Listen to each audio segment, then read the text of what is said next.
It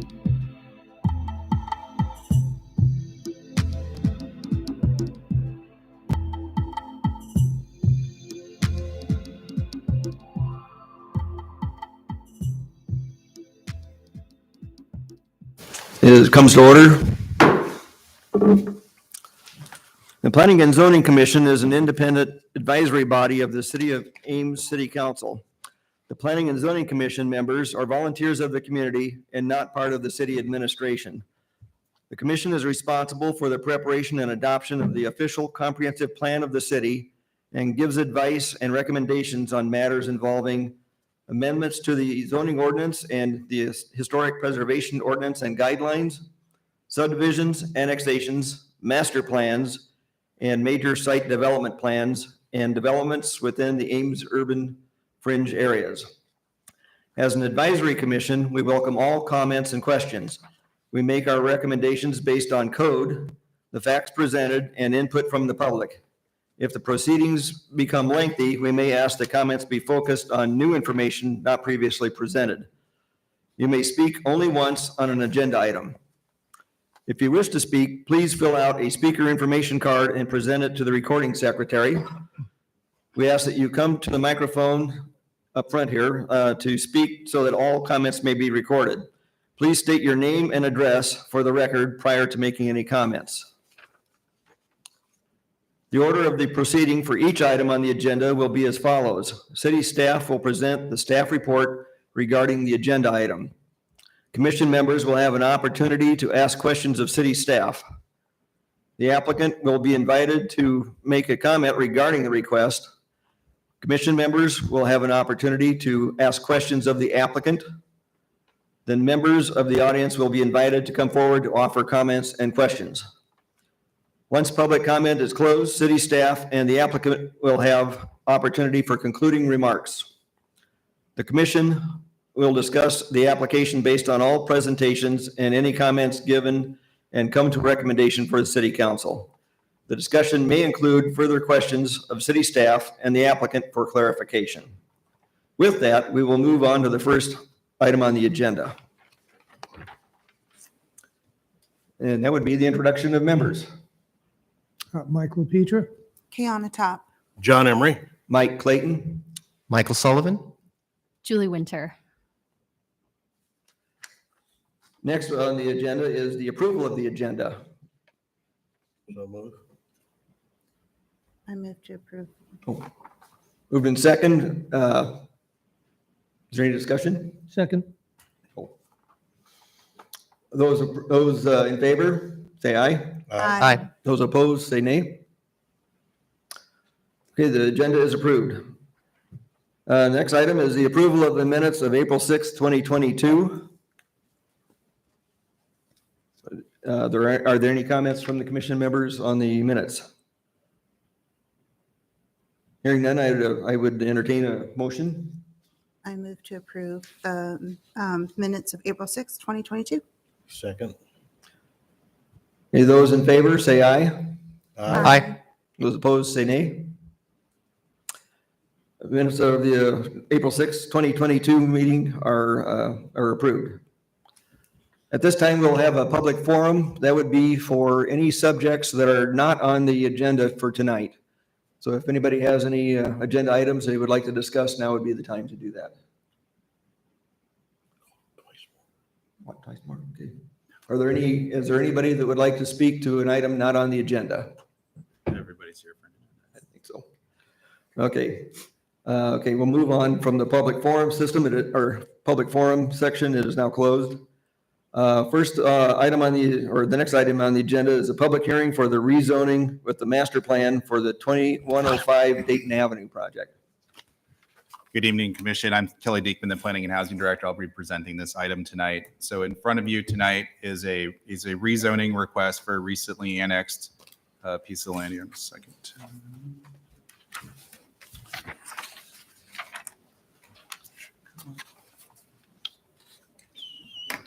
So the subject parcel that we're talking about is just south of this ag zoned parcel, which has the daycare on it. And then further to the south is an empty piece of ground with BAS further to the south. And then the USDA disease lab is to the east.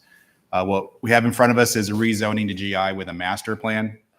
The master plan was brought about to account for this northwest corner of the site, which is a wooded area and has a small pond. And then, as you remember, probably during the annexation discussion, a Pioneer Cemetery, which is a very small footprint.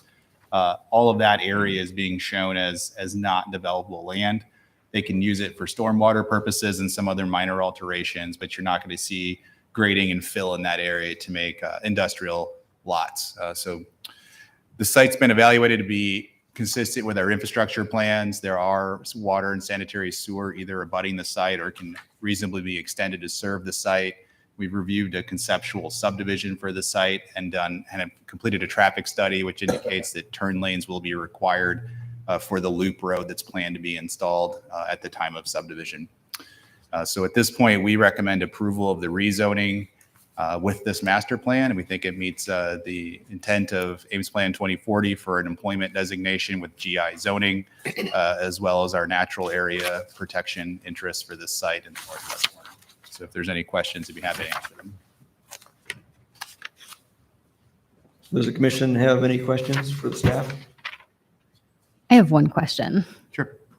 So based on that map, it looks like the cemetery is protected from any future development, correct? Is that, just in reading through the details, is that protected with a covenant as well? So it can't be developable? So with the master plan, the green area will not be eligible for development to occur. So this zoning master plan eventually gets recorded against the property. And it gets mapped all as GI, but the master plan would limit future development on that Perfect. area. Unrelated to zoning, the city and the developer enter into an agreement where the property owner is responsible for any upkeep and maintenance of that cemetery, which is minimal under state code, that it just has to have access provided essentially. So that's been addressed as part of the annexation. And we would expect when the subdivision comes through, that green area would become its own outlot. Again, clarifying that it's not for development purposes, it's for just general support of the subdivision. Okay, great. Thank you. Yep. Has the city and county come up with, and township come up with who's going to be taking care of it?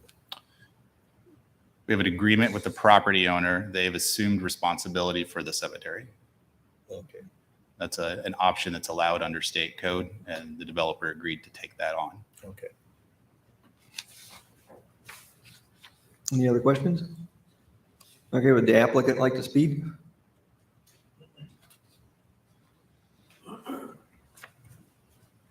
Good evening, Commission. Chuck Winkleblack, Hunziker Companies, 105 South 16th Street. I'm simply here to answer any questions that you might have. Just for a little further clarification, our intent, there's a small wire fence around the cemetery. We intend to put up something more permanent just to make sure that people stay out of it. And then we understand that along one of the lot lines leading back there, there'll be an easement for ingress and egress for the 16 or 18 headstones that are out there. It's approximately 10,000 square feet, which is about the size of a residential lot here in town. So it's a pretty small area, but our intention is to protect and preserve so that nobody mistakenly gets in there and something mistakenly happens. I'd be happy to answer any questions. I think last time when we talked, the city explained it to us. You guys were going to put up some kind of surveillance system on the building that would cover the cemetery? No. I don't ever remember. I don't remember talking about that. We wouldn't have had building discussions with the annexation. There's not going to be video surveillance of anything. Okay. Thank you. Is there anybody from the public that would wish to speak?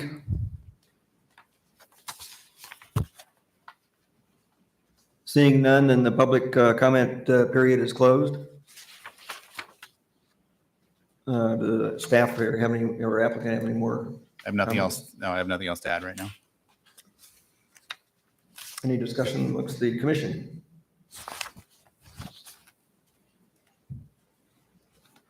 With that, I would entertain a motion. I'll do it again. I haven't had to read one out before, but okay. So I move that the Planning and Zoning Commission recommends that the City Council approve the request to rezone the property located at 2105 and 2421 Dayton Avenue from A agricultural to GI general industrial with a master plan.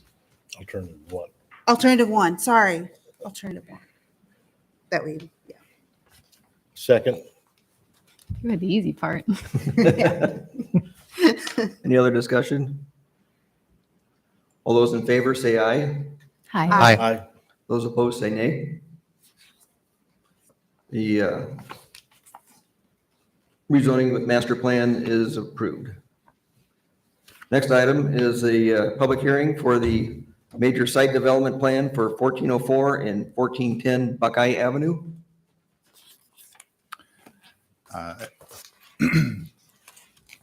So for this item, it's presented as a major site plan, but really it's an amendment to the integrated subdivision that was related to the redevelopment of this overall Kmart site that's on the location map here. So so far, only phase one is complete, and that was the remodeling and rehabilitation of the Kmart building into multiple commercial tenant spaces.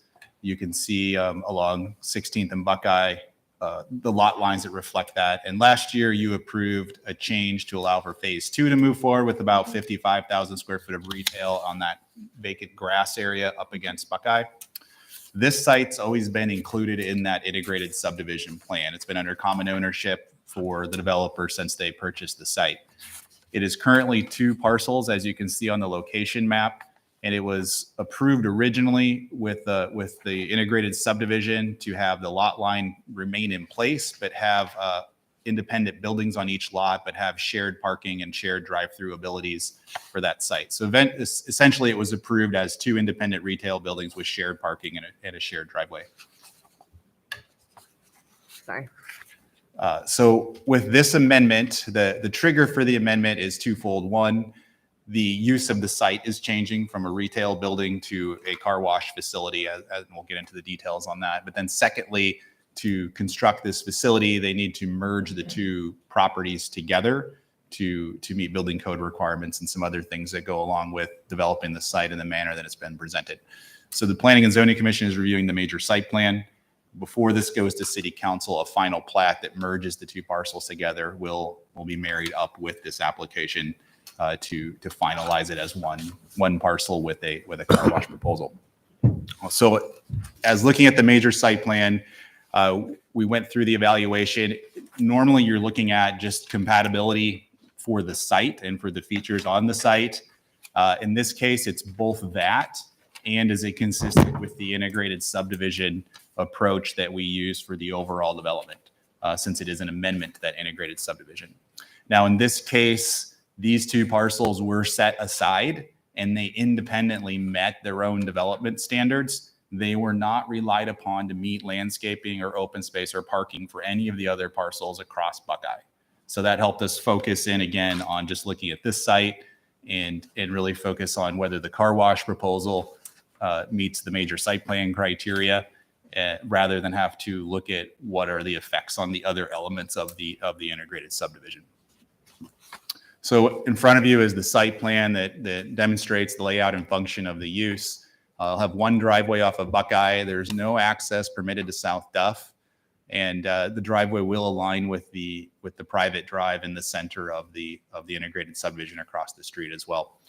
The design, clockwise circulation, bringing cars. You can see the stacking that they have planned for, circulate to the south and go through a single bay car wash. And then you can either choose to exit or return to the vacuum stations that are located in the middle of the site. We've had two similar type facilities be built in the last couple of years. If you're familiar with the one on Lincoln Way and the other one that just opened on South Duff to the north of here. So if it's essentially the same idea as what you've seen in those 2 facilities on this site. In terms of architecture, again, as an integrated subdivision, there's the concept there was that there was some familiarity between the buildings, that it looked like an integrated site. So there was an architectural themes a little strong, but a consistency in architectural treatments for all of the shopping center buildings across the street. They have individual signage that fits the tenants, but the makeup of the buildings with the finishes and the architectural treatments are consistent throughout. The car wash is a departure from those architectural themes. They have incorporated some of the materiality that went across the street. So there is the CMU block, but there's also brick, and then there's a tower element and some architectural metal panels. So they're using higher quality materials that are not the same as across the street, but they are in the same range of what we would think is compatible. So even though the architecture departs from those treatments, we do find that the proposed elements of the building are consistent overall with the intent for a contemporary shopping center in this area. So our final evaluation was that the orientation of the use with the landscaping as designed to meet the code and the architectural elements as designed are consistent with the major site plan criteria. So we're recommending approval of the amendment. Would the applicant like to speak?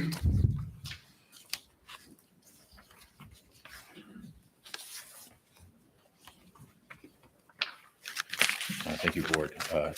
Kyle Fleming, reside at 15678 Stonebridge Drive in Frisco, Texas. And I'm here to answer questions that you may have.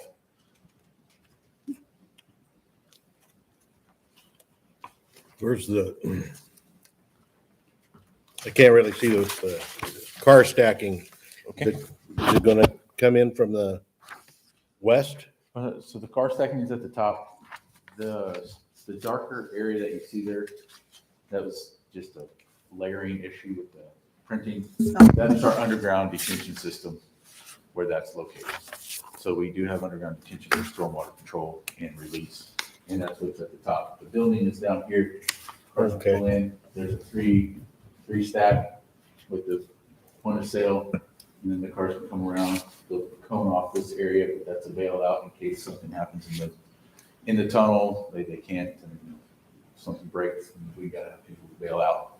They can bail out through there, or they got in line and they don't want to pay, and they use about 2 to 3 times a month. So just to be clear, the darker area up top is really underground. It is an underground detention Okay, system. and so There'll be the plenty cars of- aren't driving through a structure there. They're driving over that's a what, structure. that's, Yeah, that's what it looked like. I Yeah. agree when I saw that the shading. so there's going to be plenty of stacking on the property, so they won't have to be out on Buckeye. Correct. 24 cars right there. And then there won't be any problems with the sludge that comes off of the cars because of the retention. No, the retention is for stormwater. We have 4 clarifiers that recycle water and reuse that, and then it goes into a grease interceptor, sand oil separator, and then it goes through a sample port and discharges to the city system. So they recycle the water as much as they can. Sorry, I'm getting away from the microphone there. They recycle the water through the 4 clarifiers, and then as that sludge or whatever gets too much, it gets moved to the grease interceptor. That also has baffles in there that filter it out before it's discharged, and then the grease interceptor is also vacuumed out through a service.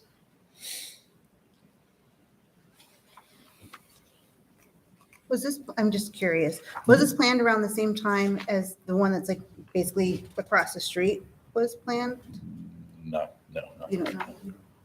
Did this come after? You don't know I what the don't know timing, the okay. timing of the It's just because across the street. one opened up like across the street, a car wash opened up across the street, this past week, a couple weeks ago? Yeah. Okay. So I was just wondering, having 2 car washes so close together, I was just curious. That's the best way to set up a retail is across from your competitor.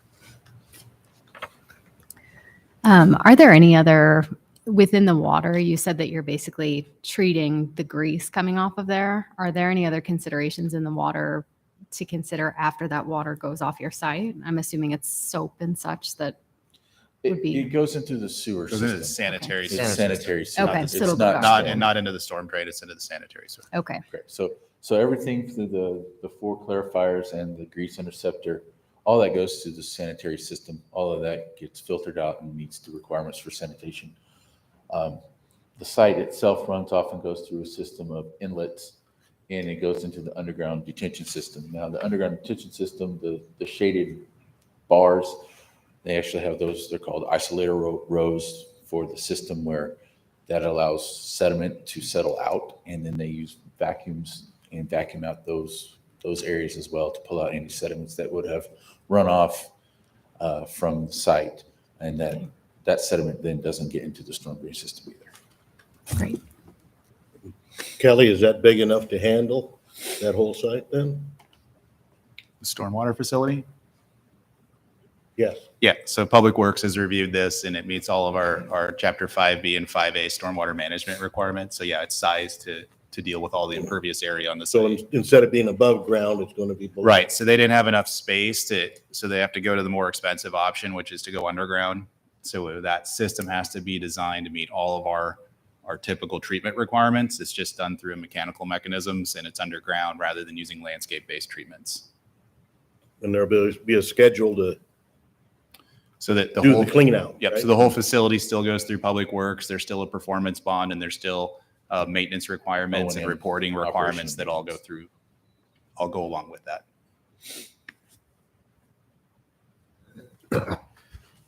Where's the existing Cyride stop and how far would it need to be moved to the north? Do we know that? So we'll have a larger plan.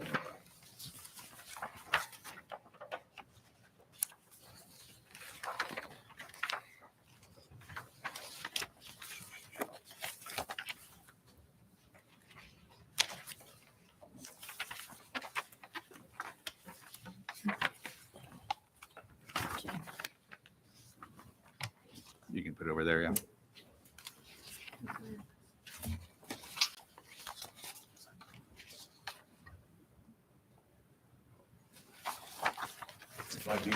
It might be the exact same one that you have in your. It might packet. be, but I, Is it, Yeah, it's harder to read. I get it. is the Cyride right there? If we can slide it over, you can see the driveway across Buckeye where it's at right now. In relation. So the shifting isn't that. So the pad for the bus stop is essentially at the northwest corner of the site. So there's a concrete loading area there. The bus, when it stops there, would overhang into the driveway. So that's why it has to be moved. So you'll see one of the conditions is to work with staff to put it on the improvement plans. I'd say it's probably going to move 60 to 75 feet north, something in that range, when the bus is fully stopped, to pull it out of the turning radius of the driveway. North or south? North. And that would be, If Sidewide wants it relocated south, we'd look at that, but that's why there's a condition right now to work on how that gets done on the improvement plans. correct. And I believe in the conditions, it's one of the recommendations for the alternative one is to have that being paid by driven brands. okay, So thank you. it'll be moved in front of another business. I can't Go find to this. Google. Correct. So my guess is it's going to move north rather than south. But yes, it would be, rather than on the corner of the two properties, if it moves north, it'd be fully in the frontage of the parking lot for the building to the north. Their driveway is further north than what we're talking about. Okay. On the location map, it might be easier to see on the. Yeah. And that would be their parking field. Yeah. To the property to the north. So there's definitely adequate room to slide it north without impacting their operations. I was worried about getting into Chestnut too. Yeah, we're quite a ways south from there. Are there any other questions? Thank you. Thank you. Is there anybody from the audience that would wish to speak about this, regarding this agenda item? Seeing none. Are there any other comments? Then I would entertain a motion. I'll make a motion for alternative one. The Planning and Zoning Commission can recommend that the city council approve the major site development plan as an amendment to the approved integrated site plan subdivision for 1404 and 1410 Buckeye Avenue, subject to the following conditions.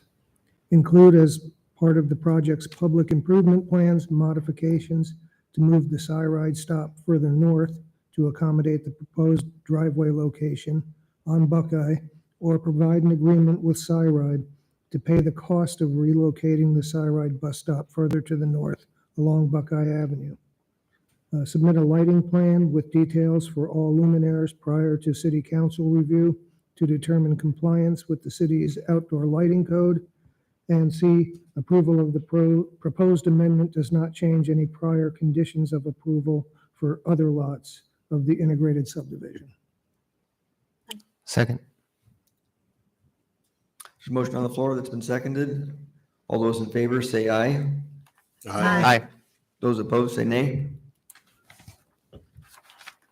The agenda item is approved. Number 8 on the agenda is a discussion of the fringe plan update.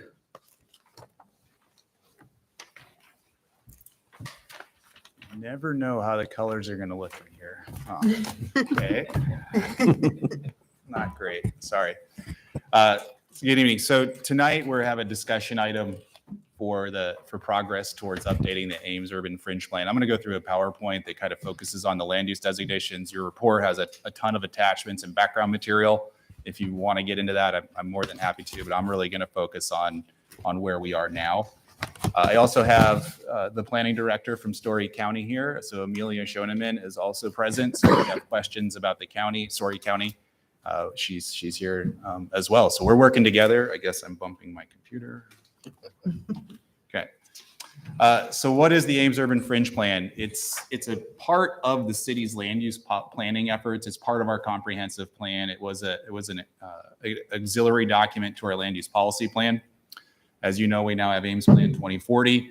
It is by reference still part of Ames Plan 2040, and we see this process as ultimately ending up in an amendment to our comprehensive plan to adopt and incorporate a new fringe plan as an auxiliary document to the overall plan. But it's more than just a land use plan. The basis for this really comes out of state law in terms of how the city can regulate subdivisions within 2 miles of a city. And then it's also partially an intergovernmental agreement. So we want to work cooperatively with Story County, and Gilbert's also part of the current 2080. So it's kind of a combination of a lot of things coming together, all through the idea of what's the best management of subdivisions in and around the city of Ames. So this bubble diagram around the gray color of Ames represents what our legal 2 mile authority is. So if we had no agreement, the city of Ames would be able to review any and all divisions of land, which means boundary line adjustments, plats of survey, true subdivisions, which are 3 or more lots. They would also have to go through Story County's review to meet their standards as well. So the issue with when the city of Ames is involved, since we don't have extraterritorial zoning, we treat it the same as any urban subdivision in the city. And typically that means you have to install full city infrastructure, which if you're a rural development 2 miles from the city, it's basically impossible. So either the city would have to choose to waive all standards, which is allowed under state law, or we can say no to a subdivision. So one of the benefits of doing the fringe plan is it helps sort out administratively what are really priorities for the city. Where do we expect to apply our authority? Where are we okay delegating that back to Story County and saying you have sole review authority? And the 2080 is the operational agreement that allows for us to jointly administer this together. So that the plan would be one element of it. The 2080 would come at the end, and it would spell out administratively how Story County staff functions, how the Board of Supervisors reviews things, as well as how City of Ames staff functions and how City of Ames and how the town of Gilbert would look at things. So I think we as planners think this is an important thing for Ames because it addresses a number of issues that either are county priorities or city priorities. So for Ames, our number one priority is to support Plan 2040. And Plan 2040 looked at logical and efficient expansion of the city. So our growth areas are what we're really focused on as being the primary concern for us as we go into this update process. And then to paraphrase some of the things for the county, rural development in different parts of the county works fine. In other parts, depending on how frequent it occurs and how the densities come about, it can cause other issues in the county. So for them, it affects rural roads. They aren't necessarily infrastructure providers, but they do have to manage those uses. They have agricultural uses that should be ongoing around them. And then that last one is, since they're typically not on a common sewer system, there are septic standards and over concentration of septic systems. Not that the county doesn't have standards to control this, but it does over the long term. It's a less effective and less efficient method of treating waste compared to a sanitary sewer treatment system like what the city would have. And at the end of the day, the plan creates predictability. If we don't have the plan, every property owner would be able to come in and say, I have a great idea. This is what I want to do. And every single time the city would have to think about on an individual ad hoc basis, is this what we're okay with or not? So having the plan creates predictability and eases the amount of time and staff burden and council time and burden to review requests. So this is a graphic that Amelia put together. It's kind of the juxtaposition of everything in one area, which is really, this is Northwest Ames. You have the blue representing, it overlaps Ames Golf and Country Club. GW Carver is going north-south here through that blue area. And then you have Cameron School Road as the east-west road here. So in this graphic, you see the planned expansion of the city. You have older rural subdivisions along North Dakota to the west. You have some newer rural subdivisions right up against the city, and you have Christ Community Church at the corner there of Cameron School Road and GW Carver. And then further to the west, you have a modern, contemporary rural lot subdivision. And in this situation, so just kind of give you a sense of what happens for land use and entitlements. The church was approved by Story County. It did not involve the city of Ames. It was an allowed use through a conditional use permit process. They did not trigger subdivision requirements. So there wasn't a trigger for annexation, nor did it abut the city at the time it was approved. You have a subdivision called Bella Woods just to the west of the church. In the older plan, there was a category called transitional rural residential, and it was reviewed both by the county and the city, and it had minimum acreage requirements, minimum lot size requirements, and it had to plan for future infrastructure to be extended to serve it, even though there isn't any sanitary sewer serving that site right now. And then further to the west of Bella Woods, you have the older Squaw Creek subdivisions that are actually on a common sanitary sewer service system out there for, do you know how many homes are in that area? 60? 60, 70. And then as you keep going west, you get to, again, larger lots, septic systems, no common services out there. So you get to see kind of a whole mix of everything that's the fringe right here on this graphic. So for the city, as we said in Ames Plan 2040, we do not plan to go northwest. We are not following Iowa Creek to the northwest. That's not our intent. So rural development out there is not going to receive city services in any planning effort that the city of Ames has. So it's really a county standards-based issue. And then is there a cumulative issue with continuing to allow intensification of rural development in this area as it filters into Story County and then through Ames or back over to Highway 69 and then go back out through the county. So the current plan was really kind of drafted and came to be essentially what we adopted in 2006. It took a long time to work through details, and ultimately the 2080 agreement was approved in 2011 with a 10-year life to that agreement. Last year, we did a 1-year extension. I think we said in the report, July of 2022 is the end date of the current 2080. So we're not in a rush, but it would be convenient to be done by the end of July. I'm sure if we need to, there can be a shorter extension, but there's motivation by both Story County and by the city of Ames to try and resolve this, not rush it, but to get it resolved as efficiently as possible. The old plan was based on the 97 comprehensive plan, and it focused on southwest and northwest growth. And I'll talk about Plan 2040. We don't have that exact same vision now. So that's the main reason why we want to update the plan. And the plan had a different structure. It was really focused on areas that will be annexed, areas that might be annexed, and areas that will never be annexed. And then it also had development policies that went along with each of those concepts, and it had different expectations for density and infrastructure to go along with that. And those were called rural residential, transitional, and then priority transitional. And notably in the last plan, at least to me, it didn't call for expanded commercial opportunities outside of the city. So it was really focused on residential development and natural areas and preservation of farmland. It was not about economic development and trying to find places to do commercial or industrial outside of the city of Ames. The one noticed exception was we had always kind of held a placeholder for East Industrial expansion, but that wasn't really for county development to occur. It was to just signify that the city of Ames planned to do that in the future. So this is the map that you would have commonly seen as you reviewed amendments or annexation requests. It's a compilation of natural area, farm areas, growth areas, planned commercial node expansions, just everything that kind of affected all of the land use policies in the document. So this is mostly what people focused on, because as we talk about in the comp plan, it's a long document, but everybody seems to gravitate to one map and hope the one map explains everything.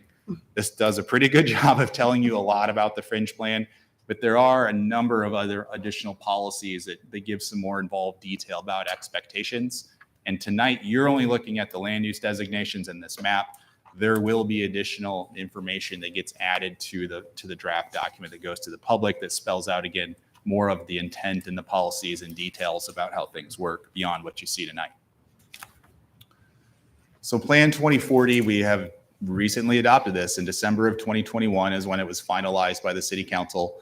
As part of Plan 2040, we assumed we would go into fringe management and do a fringe update, but to help guide that decision-making, we did address it to some degree within Plan in 2040.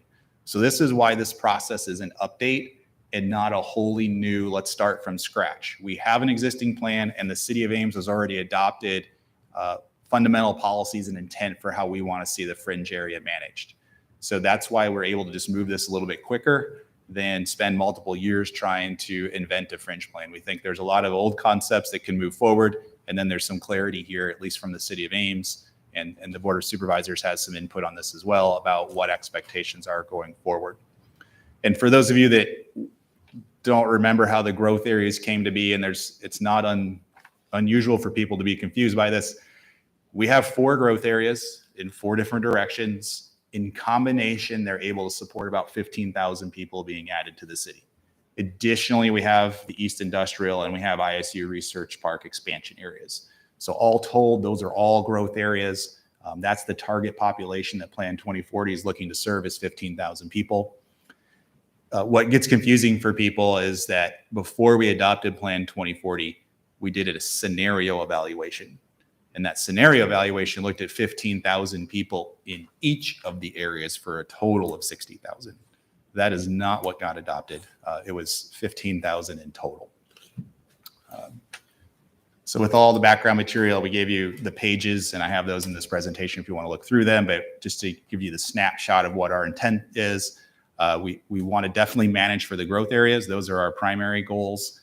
The urban reserve is a new concept that is not the nomenclature of the old plan. That was proposed by the city of Ames. And the purpose of that is to really signify both that this area can be served by the city if it chooses to in the long run, potentially beyond the 2040 timeframe.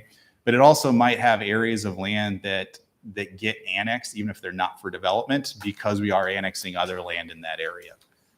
When we do annexation, sometimes you have to bring in islands. Sometimes you bring in other properties to have more uniform boundaries through the 80-20 process.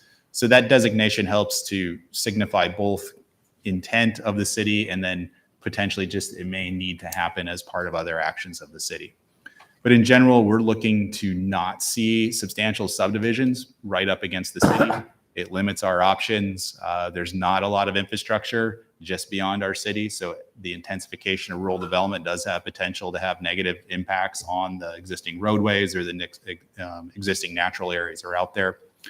And then our basic understanding of what we would expect is that from the Plan 2040 was assumptions that Story County would continue to manage the agricultural areas the same as their comprehensive plan, which is called the C2C plan, as it describes it now. So we had some basic intent to manage the areas right around us. And then further out, we assumed that Story County would continue to manage as ag land for the most part and use this 35 acre minimum lot size as the most common lot standard. So if you haven't been through a breakdown of rural numbering, you have 640 acres in a square mile. A quarter section is 160 acres. And then the smallest thing you can get down to is called a quarter section, which is 40 acres before you have to start actually subdividing or doing a survey to divide your land. So that's your quick rundown of how all these things all kind of come together on what's a lot and what land area is before you do subdivision. So that 35 acres is just below that quarter section number. And that's something that Story County has in their zoning ordinance. I'm not going to go through these pages. They were as attachments. I put them in here just in case we want to talk about them. But this is, again, excerpts from our land use chapter that kind of talk about the urban reserve. Here is really those policies that kind of drive our goal, our vision for management of these areas.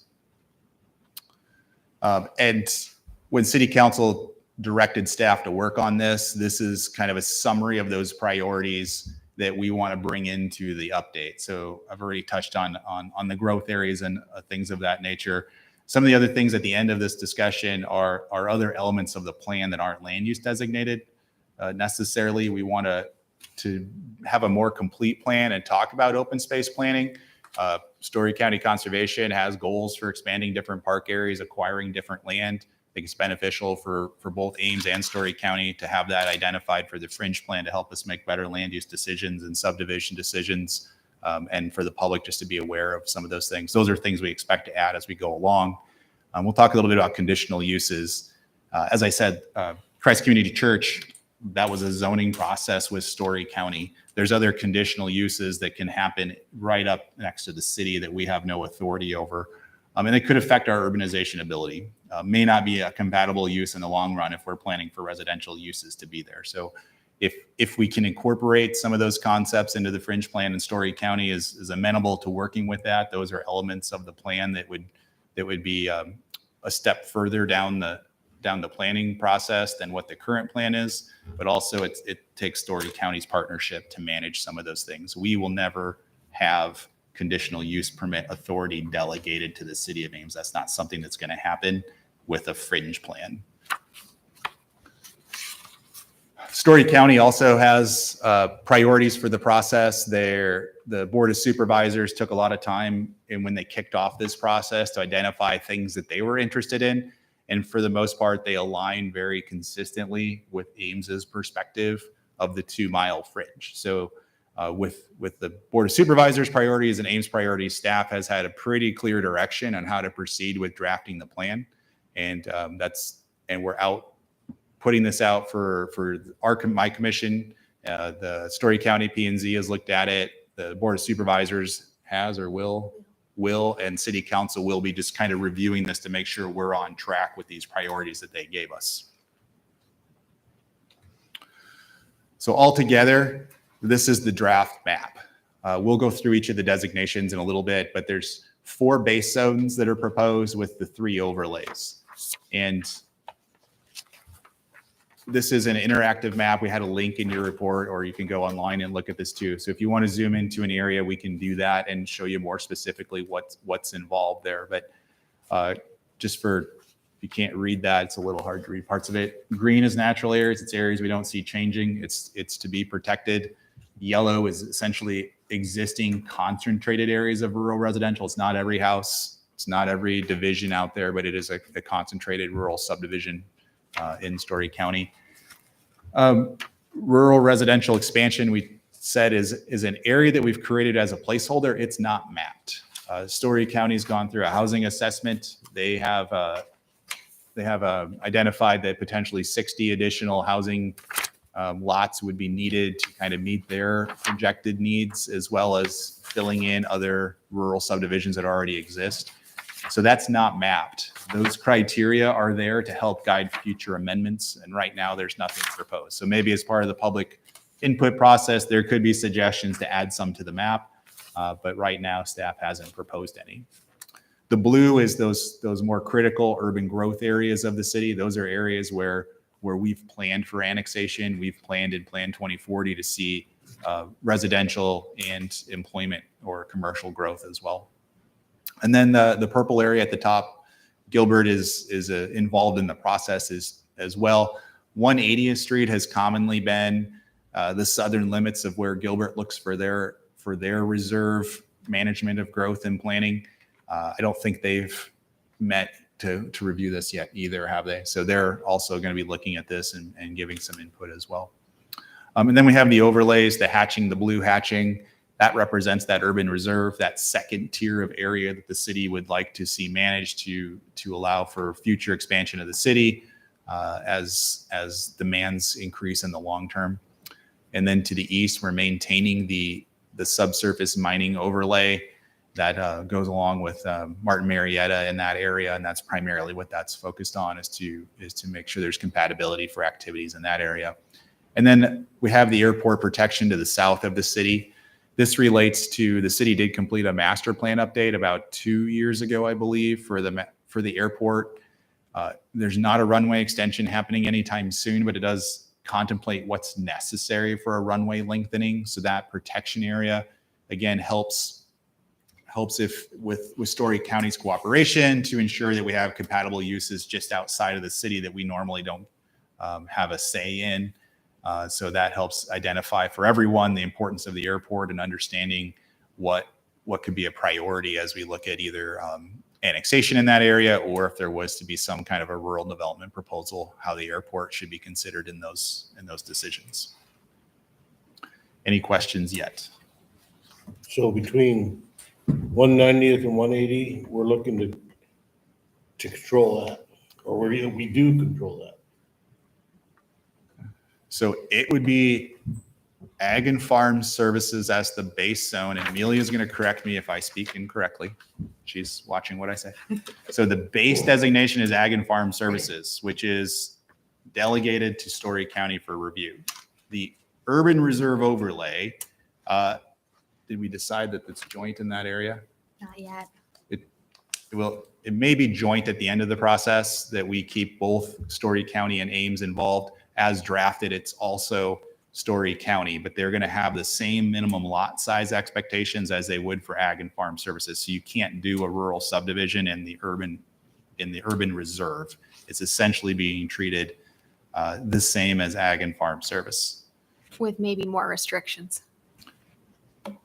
Because it's closer in, it may ultimately have a little more limitations on other uses. The subdivision components would be the same as further out from the city. But the 2 mile range, Ames has a say in what goes there.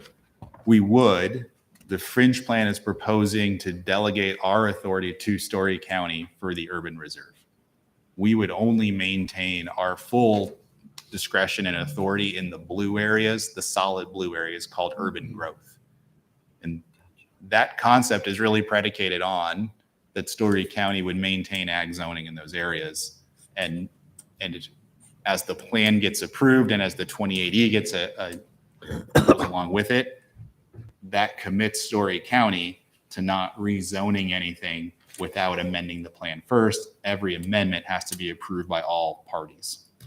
So that's why we're comfortable delegating minor division authority back to Story County, because we don't view it as allowing for any large residential developments to occur. So as of right now, no subdivisions north of 190th and south of 180. When you say right now, you mean in the proposed draft or in the current plan? Yes. They're different. So I want to so in the current plan, you can't. It's called a study area. So it was really held for later. No decisions were ever made. So it was kind of just held held out there. So this one is affirmatively saying no subdivisions unless it's changed to a residential designation. And there is none proposed right now. Any change would require Ames to approve it as well as Gilbert to approve it. And Gilbert is only going to have authority up to 180. If this is the final map, yes, that would be true. I mean, they have their authority to the east and to the west, but it's beyond our 2 miles. So that's why it's not shown comprehensively here. And under state law, when two cities get closer than 2 miles, so when our bubbles overlap, it defaults to the closest city has jurisdiction. So even though our 2 miles gets really close to or touches Gilbert, theirs comes down, it's really gets split halfway between where your authority is. Right, we did the annexation up to 190th with some of his subdivisions. So now our 2 mile goes all the way to Gilbert. It would. On It paper, on paper it does, but in reality it doesn't because we can't overlap Gilbert's authority. So it gets divided equally between the two cities. So every time we push farther north, it gets closer and everybody just gets half of a half of a half of a half. It just keeps inching along, right? And that's actually a related point in the last plan, and I would assume we would do the same thing here. As the city grew, the agreement acknowledged that the bubble would not continue to grow. So it set in place the 2 mile buffer or bubble. And then as we grew, it just continued to be Story County's authority beyond there. And we're comfortable with that again, because the urban reserve is showing very clearly what our farthest looking view is of expansion of the city. So again, just because we grow, so like East Industrial is a great example. Our bubble would have expanded considerably when we annexed 1,200 acres east of the city. And the fringe plan, it didn't actually grow because we had an agreement that said that line is based on the 2006 limits of the city. And we would do the same thing here because urban reserve really helps identify what we care about again. So our bubble is static now. It becomes static with the 2080 agreement. So just if I'm understanding this correctly, so if this would become the final plan in July or whenever that may happen and all parties agree to it, then Story County would actually, their jurisdiction to do permitting and zoning would apply to, for example, the urban reserve overlay area. And they could not, there's basically no subdivision, so no parcel less than 35 acres would be allowed to be subdivided. It's mostly ag uses that would be maintained on those parcels. And then even for conditional uses, they couldn't approve the conditional uses that would be laid out in the plan that would not be compatible. So the conditional uses are something that's stuff to be worked on. The fringe plan can't assume their zoning ordinance authority. So it's conditional uses aren't directly related to subdivisions. Okay. So they legally, one government can't delegate their legislative authority to another government. So if Story County comes to agreement with the plan about conditional uses, and then they take the step further to amend ordinances to incorporate that into their decision-making process, that's when it becomes totally effectuated the way it's described here. Okay. Otherwise, it's a document that's part of the review process, but it doesn't necessarily preclude those things from happening the way a zoning ordinance amendment that says this can't happen Gotcha. would stop it. So this is all part of the review process. So this is really illustrating intent, but there's more follow-up beyond the fringe plan to see how and when that would actually come into fruition. So I think, so Story County's listened to us so far and says, yeah, I think we understand what you're saying, that there's certain areas where things that are okay in the county might not be okay here. And they're willing to try to look at that and work through that, see what kind of comment they get from their county residents and see where we go with that. I want to clarify one thing, whether it's a growth area, an urban reserve area, or something else, county zoning is all that applies. We do not have extraterritorial city zoning. So even in the blue areas, you get to do whatever you want that Story County allows you to do by that underlying zoning district. The only thing you won't be allowed to do is subdivide. Gotcha. Without So we the are city just preventing subdividing with this. without the city of Ames approval of that. So this does not, again, it does not supplant zoning. Okay, helpful. Okay, I'm still not clear. I know that the developers want that land north of 190 to go between Ames and Gilbert. You know, it's prime development land for them. This doesn't allow them to do it or not. It does not. No rural development in this draft is allowed north of 190th Street. You could theoretically annex to the city. It's not currently a growth area because we don't have all the infrastructure in place to support it. But Plan 2040 evaluated the ability for the city to serve that mile between 190th and 180th. It can be done. We're just not in position to do that right now. So if you really want to develop there, you would need to annex to the city. The city would have to agree to that. And In then Story County, you would have to agree to it. And Gilbert? not the way urban reserve is drafted right now. Urban reserve can be annexed to the city. You just can't do rural development.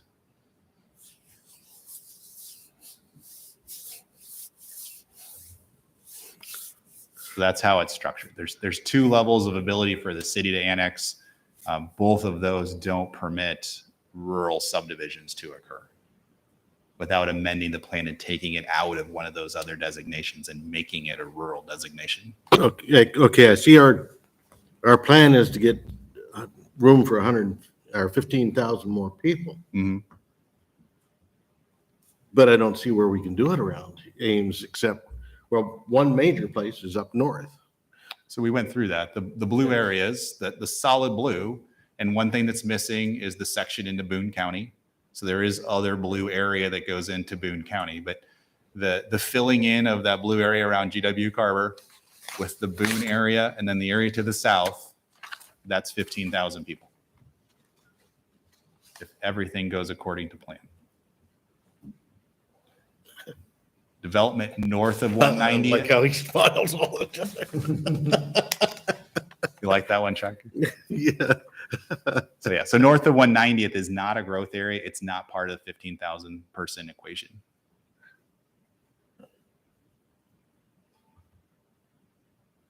Okay, I'm not going to go through each designation in great detail. I think we've talked a lot about them already. So this is, each of these maps represents just cleanly the designation that applies instead of the overlap of all of them.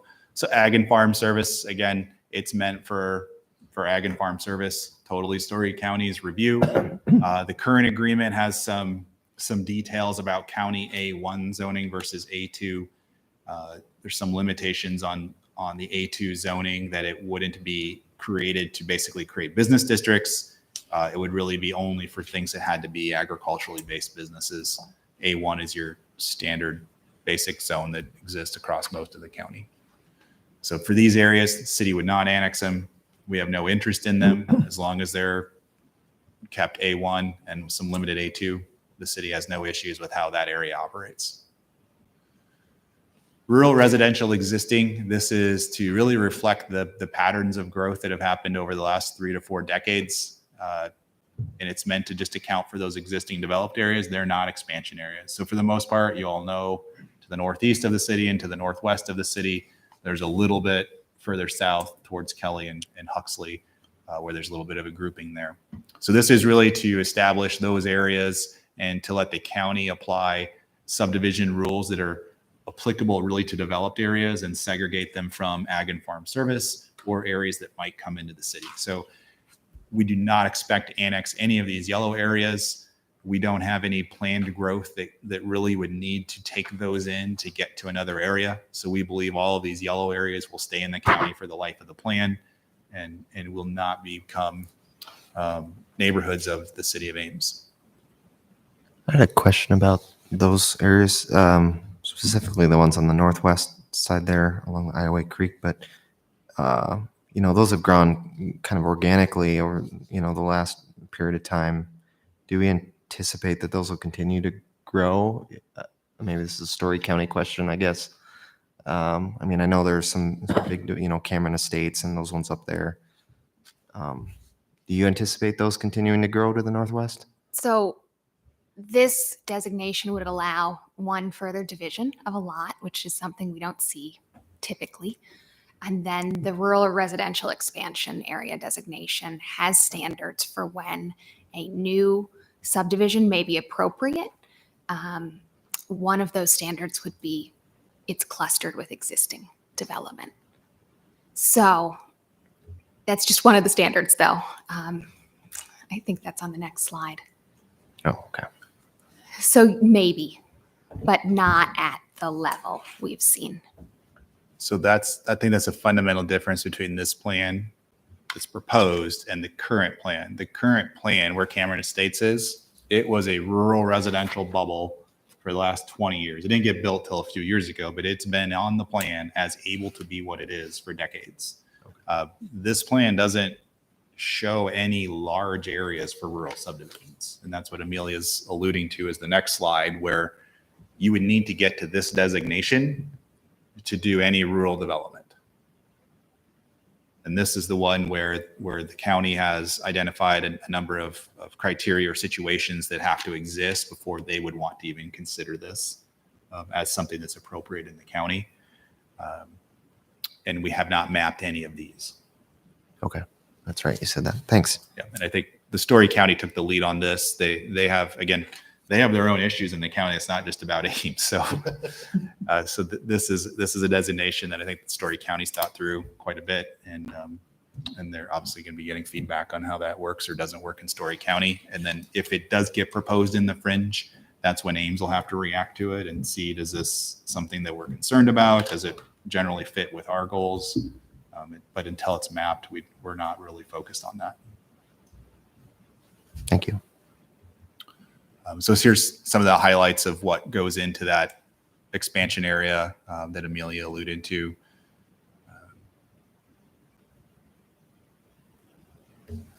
So paved roads near other development, not impact agricultural operations. There's a couple of factors that go into their decision-making process. And you would view this, again, we would all have to agree to this, but this would be an amendment to your comp plan, even if we weren't involved to do something like this. So if there was no fringe plan and Story County was interested in this, they would even have to be amending their own comprehensive plan to allow for this stuff to happen. It's not just the fringe plan that matters here.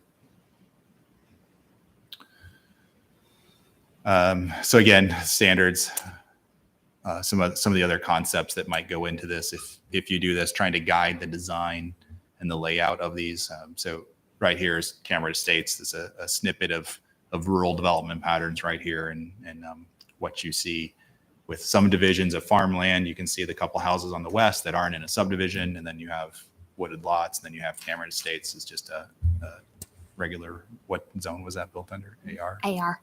Ag residential, it's a 1 acre lot size minimum.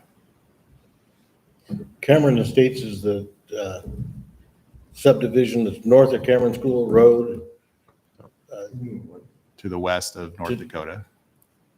To the west, okay. Yeah, so northwest of that North Dakota intersection, that's when you get essentially to that bulk of what you see on this. West of Cyclone Plumbing. Or you don't know where Cyclone. I know what you mean. He knows where it's. Know what you mean, yes. Okay, that answers my question.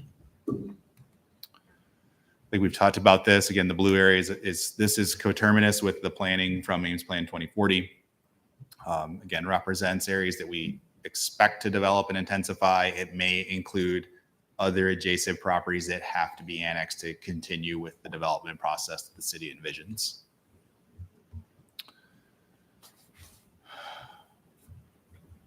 Urban growth. I redid your slide. What did I do to this one?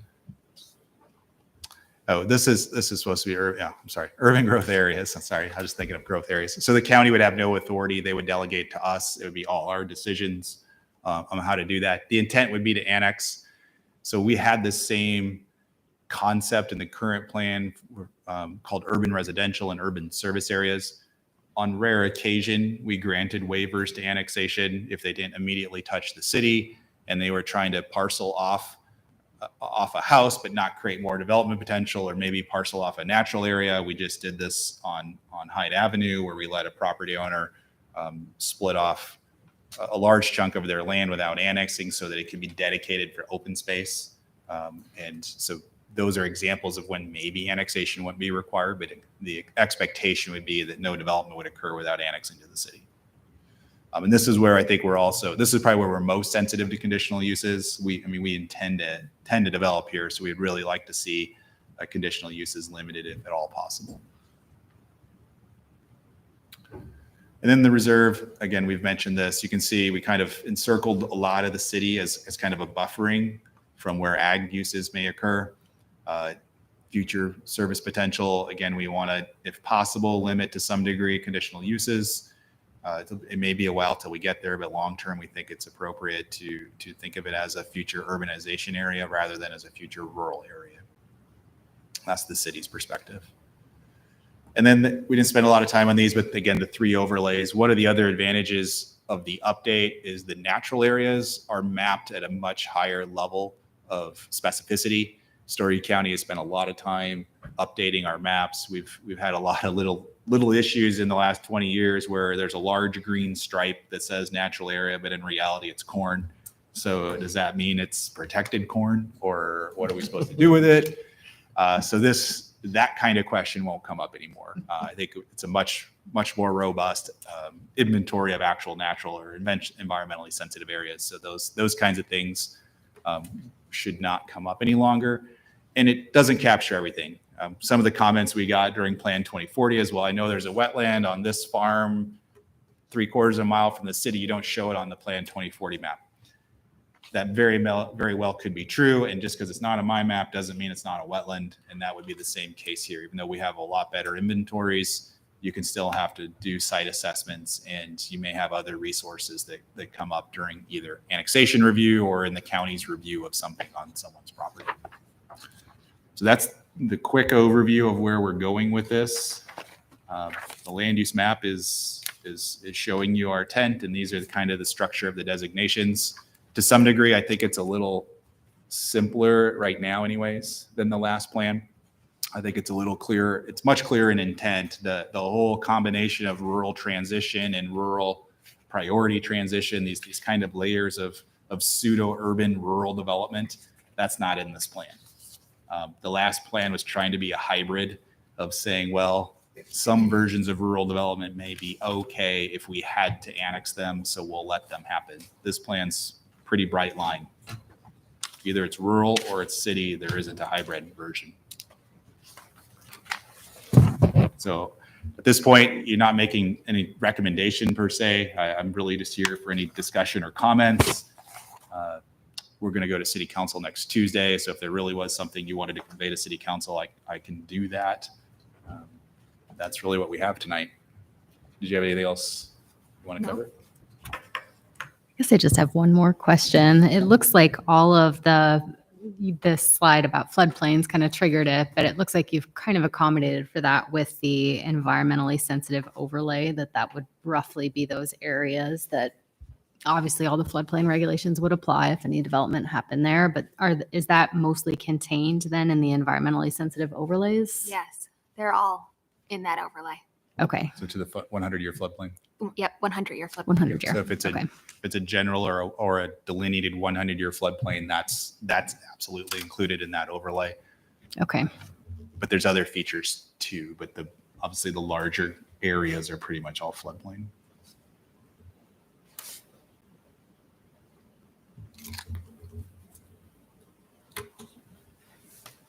And that's for us. One of the things that's fixed by this, the natural area designation was never clear if it supplanted a base designation or if it was an overlay and how that worked. It's very clearly an overlay. There's always an underlying ag designation or a rural residential designation or something else. It's not just natural area, which was at times difficult to deal with for both the county and the city when we looked at projects. This must have been like so much work to get it to this point, and I think that's really impressive. Yeah, thank Amelia. She spearheaded this and It's impressive. it's moving this forward for us. I think it'll be exciting to see how the Board of Supervisors and Gilbert and everyone else reacts. It'll be really nice to get it all in place. It's kind of a side question that doesn't really have a lot to do with what you presented, but on the subsurface mining, is any kind of development allowed on the surface then, or does it need to stay ag? Ooh, so the base designation would be ag farm service. So, Okay. I mean, you could build one house, I was guess. gonna say, if you wanted that's not houses- part of the lease with Martin Marietta, that you can't, Do you have industrial zoning for the mine though? for the surface operations. Yeah, so they have so part of it, they have industrial zoning on it, but for the most part, you can't do anything else, right? I was gonna say, yeah, because I don't know how deep the mine begins. I know it was about 300 feet down. I was in there one time, but 400. 400 now? Because I Yeah. know they were planning on going a lot deeper. Yeah. I knew somebody that lived just east of the Vine. And anytime they set off anything, the dishes came off the wall. So I doubt very much anybody would want to build on top of Yeah, there. and I think the goal with that overlay is more an indicator for staff when we get a request in to understand where there are operations currently occurring, both surface, underground, and where they plan to expand as well. So on the urban fringe area that along the top between 190 and 180, a person can still build a house, a single house. If it meets our zoning requirement, which is 35 acres, or, we might allow an exception for a smaller lot size if there was a density of 35 acres that was met. Or, if there's an existing lot that's not meeting that 35 acre minimum, but was established when we had, a different requirement or prior to zoning, those are allowed to be built on.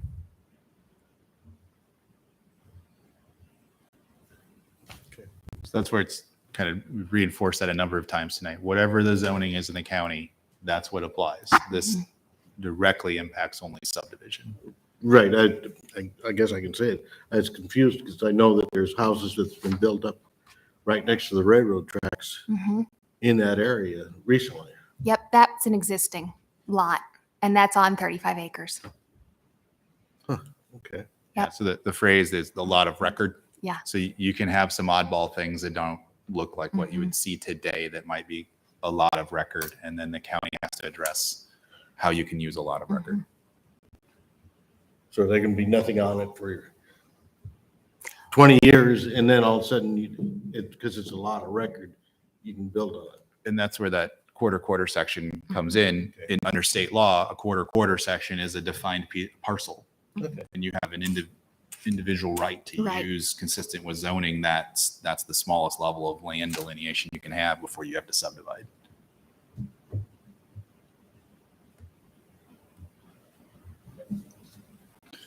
So if there's no other comments, we're done with our presentation.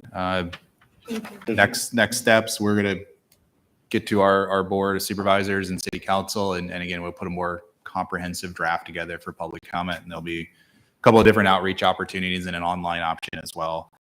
I'm going to guess back end of June is probably the next time you'll see us. If there's something else that comes up, we might come back sooner. But otherwise, it'll probably be about 2 months. We'll have meetings before then, but not on Just on this, yeah. Yeah. Yeah. No, we're going to pause everything for 2 months. Hey, works for me. No new applications. Oh, that'll get a rise out of somebody here. All right. Well, thanks for your time. Thanks, Amelia, for coming. Yeah. With that, then, are there any commission comments about anything at all? Welcome, Julie, officially Thank to you. the commission. And any staff comments? Just one. A couple of you responded. We sent the email on Friday asking if anybody want to take advantage of a training opportunity. I think 2 of you said you would. There's still more time if you want to get back to us. We'll register you, so we'll get back in touch with you to do that so we can pay for that registration fee. But, just a reminder, I think it was May 31st in Urbandale, a couple-hour class put on by Iowa State Extension if you're interested, kind of a broad overview of planning and zoning functions oriented to boards and commissions and just general public people. So if anybody else is interested, you still have a chance. Try and let us know. You're probably in about a week. then we'll register you. Anything planned for next time? Yes, right? Eileen? I'd say it's a maybe right now. I just remembered. There will be something in May, whether it's the first meeting or the second meeting. I don't know right now. Okay. If there are no other comments, entertain a motion to adjourn. So moved. Second. Those in favor?